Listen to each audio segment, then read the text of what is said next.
Welcome to Influential Entrepreneurs, bringing you interviews with elite business leaders and experts, sharing tips and strategies for elevating your business to the next level. Here's your host, Mike Saunders. Hello and welcome to this episode of Influential Entrepreneurs. This is Mike Saunders, the Authority Positioning Coach. Today we have back with us Patrick Cotter, who's the founder of Cotter Financial Group, and we'll be talking about emotional well-being in retirement beyond just the numbers. Patrick, welcome back to the program.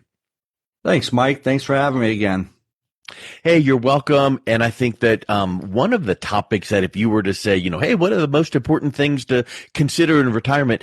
Probably emotions is not one of them that people would think right off the bat, but it has such a huge underlying current in dealing with your retirement. So I'm excited to hear what your thoughts are on that way. So let's get started with how does financial planning impact the emotional side of retirement?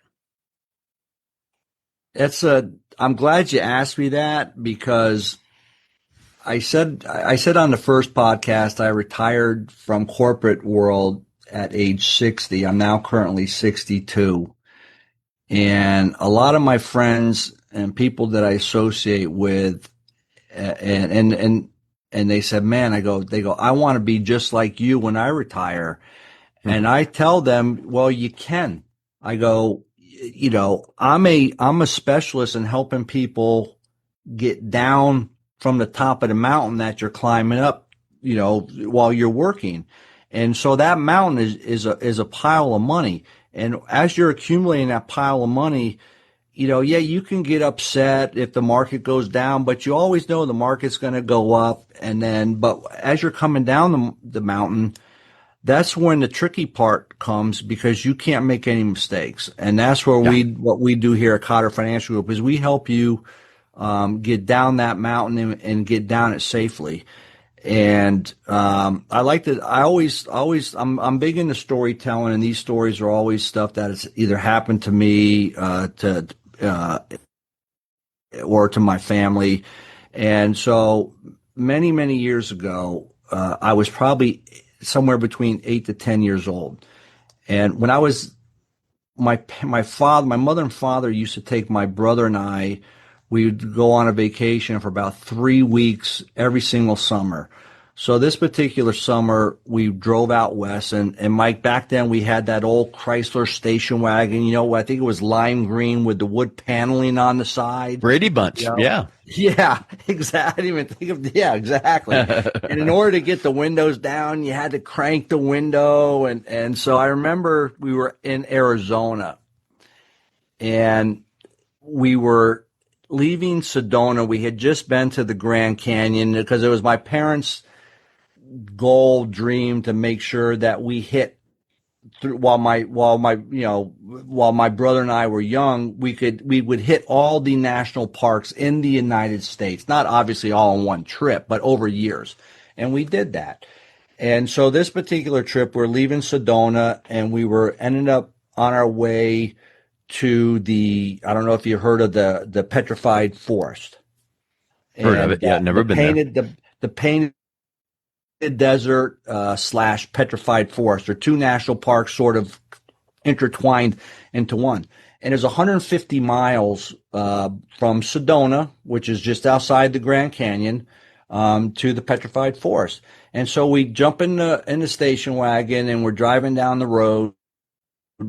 And all of a sudden we see a sign. It says, last gas station until, I forget the name of the town, on the other side of the Petrified Forest.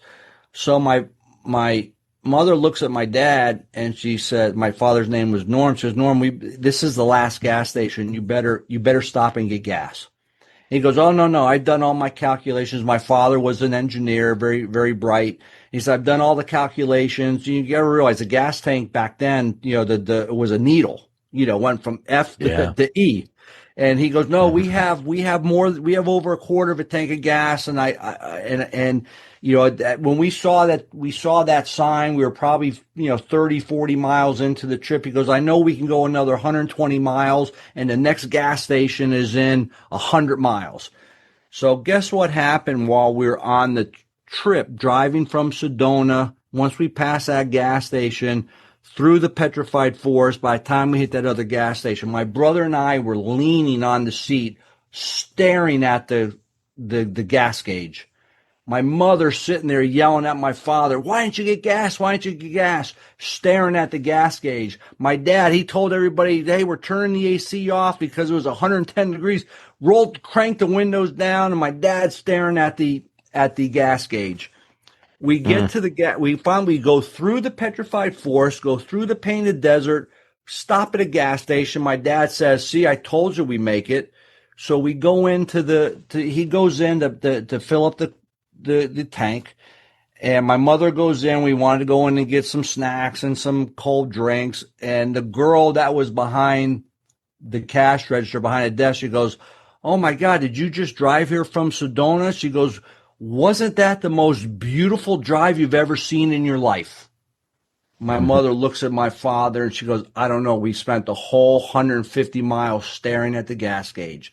So what is the meaning of this story? Is it does apply to retirement income planning, because there's so many people, Mike, that I see that I talk to, they spend their whole retirement looking at their portfolio and wondering, am I going to have enough money? Am I going to run out of money? Is the market going to go down? Can I still take 5% out or 4% out?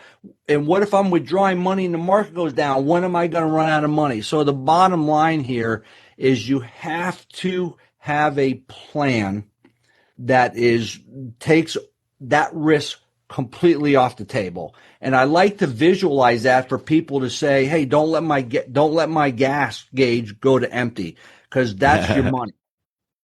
So when I tell these stories in my workshops, and a lot of people will have that aha moment, because now it becomes human. It becomes real. Because there's a lot of people that they have said, yeah, that's happened to me before. I've been out fishing and it's like, oh my God, I think we're going to run out of gas. It's like, no, this is your money. You cannot afford to run out of gas. And the whole part about missing the most beautiful national park maybe in the country is you're focused on looking at your money, and you're not focusing on what's important to you, and the most important thing to you in life, which is living the fullest, the happiest retirement you can. You cannot do that if you're glued to the journal. It makes me think too, like that emotional well-being side of things.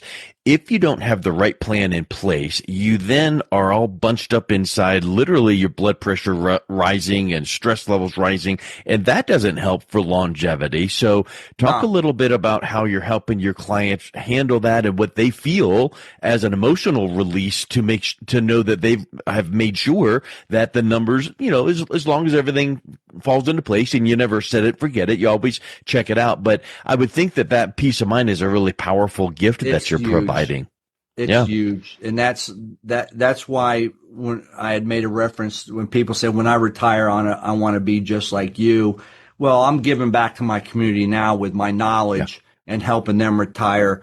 But people say, why are you always so happy? Well, that's easy, because I have guaranteed income. I have a laddered guaranteed income portfolio that I have created for myself. When I went on this journey to open up my concierge boutique practice, I said, I have to be my first client, and I can't expect somebody to do something that I'm not doing myself. So there's actually a new field out. It's called psychonomics, and it's sort of like the cross between psychology and economics. And this study has shown that the happiest people in the world, especially in retirement, are people that have a guaranteed, reliable, repeatable, sustainable income source. Guaranteed never to fluctuate. So when my dad was alive, my dad worked for a large, corporation, as a lot of people did, and they all got pensions. Well, guess what?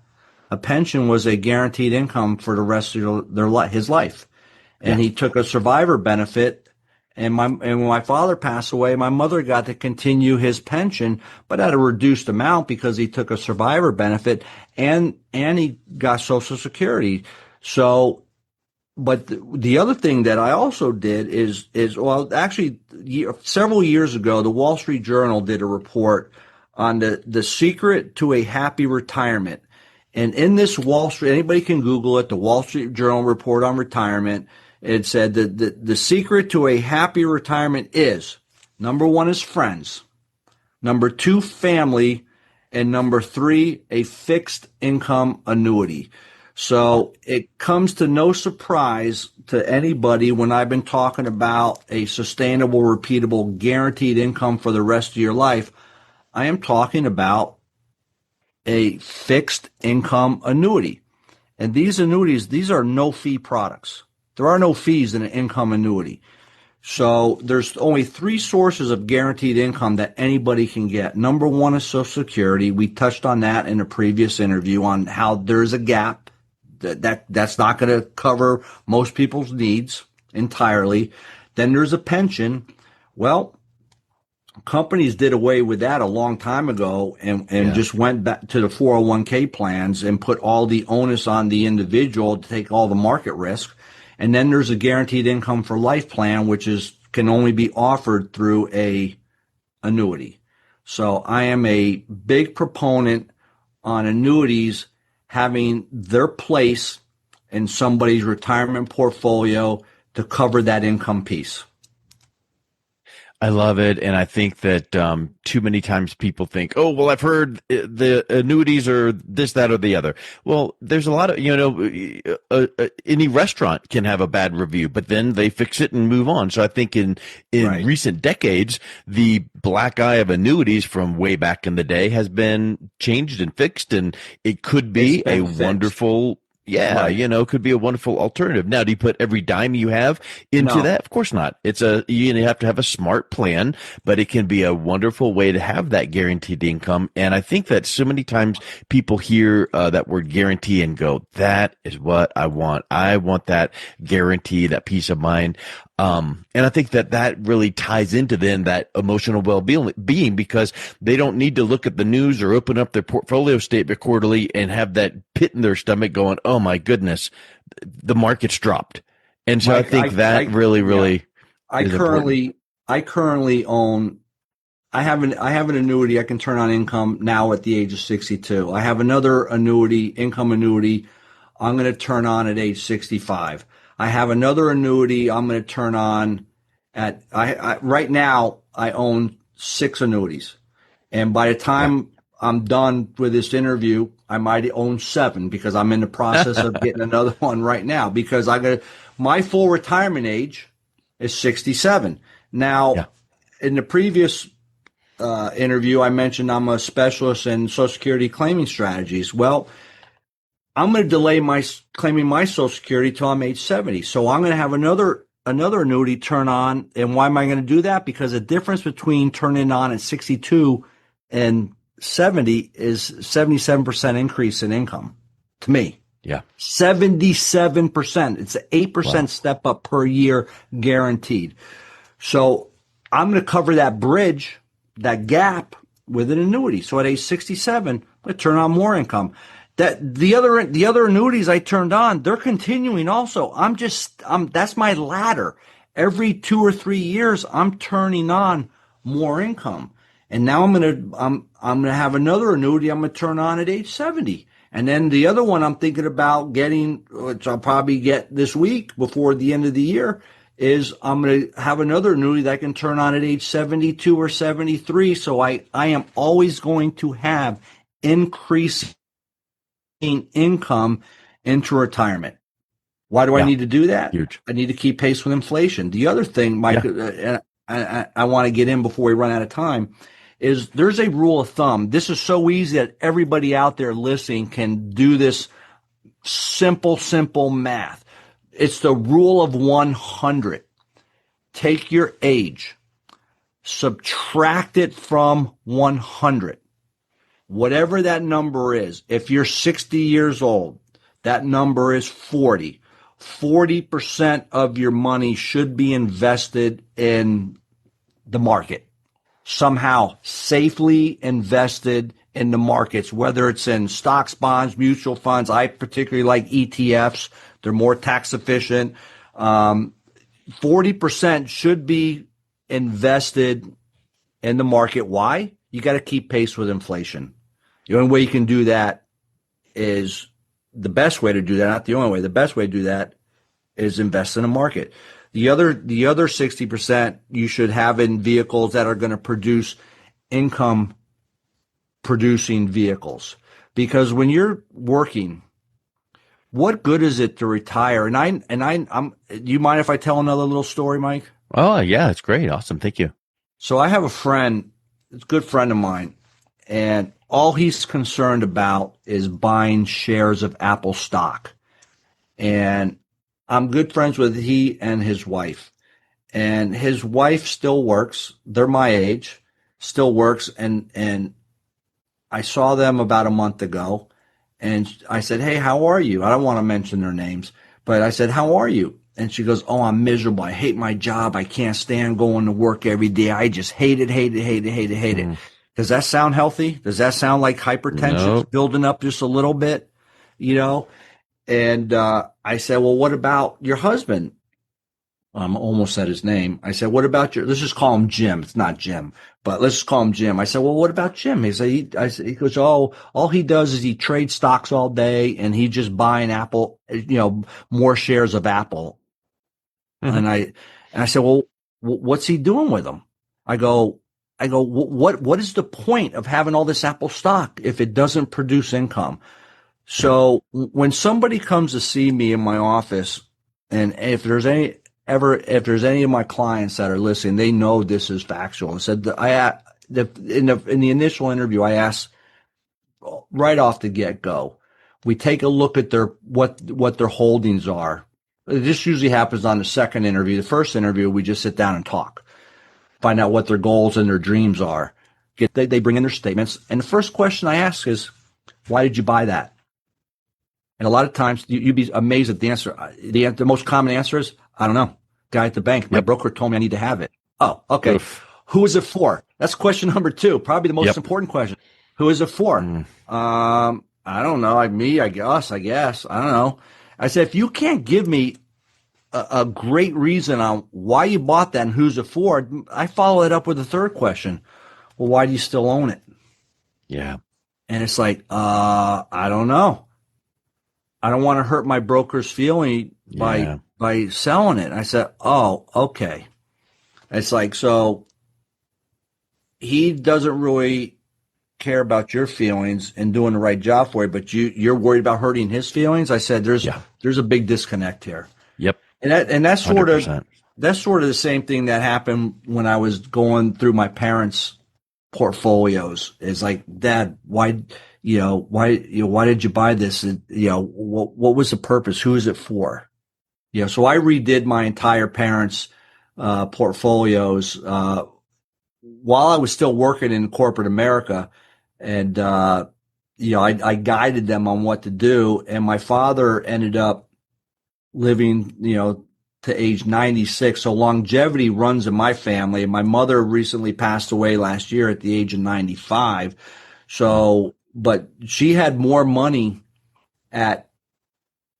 when she passed away at 95 than when my father passed away, 6 years prior. Because why? Because all the necessary steps were put into place to make sure that she never ran out of money and everything was safeguarded.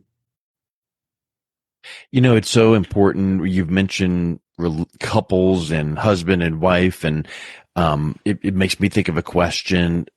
When you're working with couples, how are you helping them align their goals, not only to enhance their relationship, but also I've seen some research out there that women tend to live longer than men. So a retirement plan cannot be the same for both sides of that equation. So talk a little bit about that as we wrap up.